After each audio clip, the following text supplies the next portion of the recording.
I had a question for Nick first.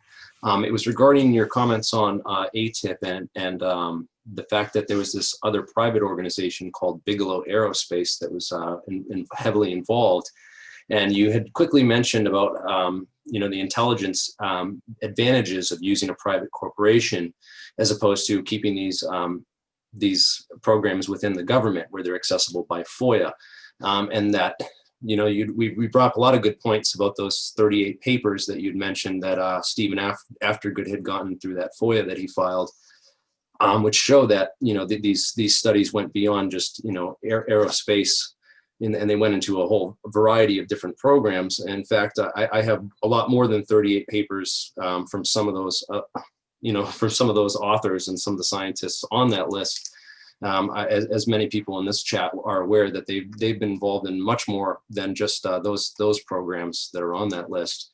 But my question regarding Bigelow and ATIP was specifically, I wanted to know, like the Pentacle Memorandum. Have you heard of the Pentacle Memorandum before? It rings a bell, but you'll have to refresh my memory. So, well, Jack Valet was going through J. Allen Hynek's archives from Project Bloom book. He came across a very interesting memorandum which talked that there was another private organization that was sort of involved with the UFO research in order to keep a lot of this information out of the whole UFO file out of the hands of everyone in the government. And that organization was called Battelle. Battelle runs all of our national laboratories for science, and they have for many years. It would be the perfect organization to have hid these sort of programs under, just like you were mentioning with Bigelow. And this organization, of course, goes back to the 1920s and 30s. It predates the CIA, it predates Roswell, and a lot of this stuff. So, and they did a lot of work on the Manhattan Project as well. So I've come across them in my research, including a number of metallurgists who say that they worked on materials for Battelle. So I was just interested if you could tell us anything about that. Well, I think with all of this, joining the dots is the challenge, and it's certainly fascinating that Battelle comes up. Battelle came up the other day, actually. Somebody asked me, and I think this actually ties in with Project Condign. One of the things mentioned in Project Condign was RF weapons, directed energy weapons, etc. But also, I think, non-lethal weapons and opportunities there. Then I think there's a fascinating, I don't even know how to unpack this. John Burroughs, one of the witnesses to the infamous Rendlesham Forest incident, John made a Freedom of Information Act request, and he turned up a DSTL document from the UK, Defence Science and Technology Laboratories, or whatever they call themselves, that was inspired by a Battelle paper. And they got into, I think the paper was about plasma vortices and plasma guns. And I have a short paper on that from DSTL that I can pass to anyone that's interested in it. But yeah, the same names come up again and again. I mean, just as a complete aside, I happen to be reading at the moment the book about the links between 60s counterculture and the birth of the personal computing industry, what the Dormouse said. And who should I stumble across mentioned there but Jacques Vallée, which I was not expecting to find. But yeah, always these connections. It's another interesting connection that one of the fathers of the modern computer, John von Neumann, published a paper in 1947 on self-replicating space probes. Yes, I'm familiar with that one. Yeah, thank you for that. Very, very good connections we're drawing here. Thank you so much for joining us and answering our questions. Wonderful. Well, so let me see, and I should apologize for being behind on the questions. Robert O'Keefe He had said that he has a question. Robert, are you there? There we go. Let me ask him to unmute. There we go. Hey, Ned. Nice to meet you. I'm the founder and CEO of Tachyon Aerospace. We're based out of London. We're with the, we're involved with the ESA and the ISA and a bunch of other aerospace organisations. We was asked, we were guest speakers at an aerospace conference a couple of years ago with NASA. Sorry, hang on. Let me just stop that. Sorry about that. Incoming call. Yeah, we were asked to be guest speakers at an aerospace conference with NASA, Airbus, and a bunch of other well-known companies.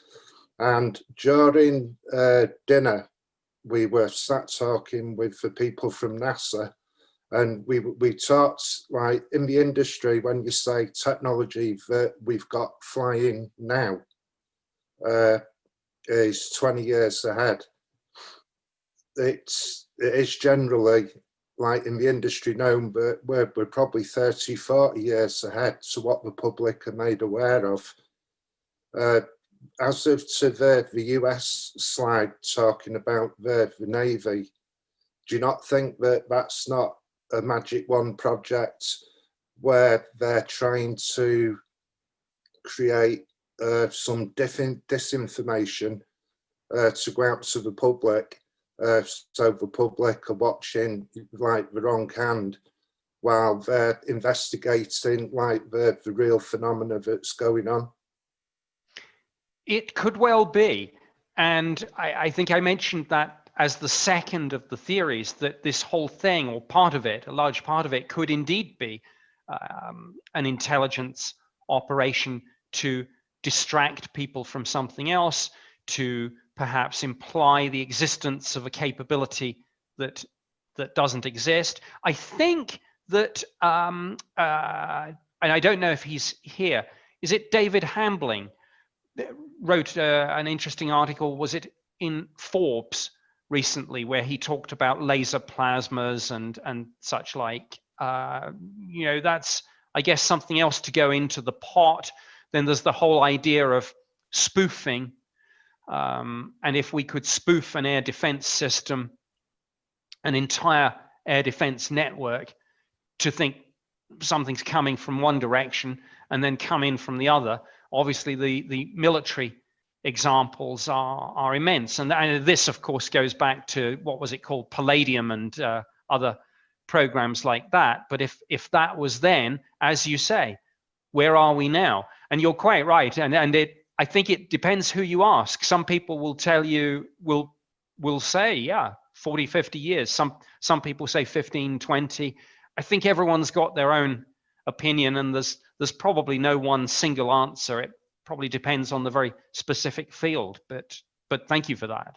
I think one of the important things, though, is one of the comments which was made by NASA was that in the industry today, if you are and this is interesting because of what we've got flying now, and like the unknown, like the UFO side as well, but what we've got flying now, NASA absolutely categorically state that if you are 10 years ahead, you're considered crazy.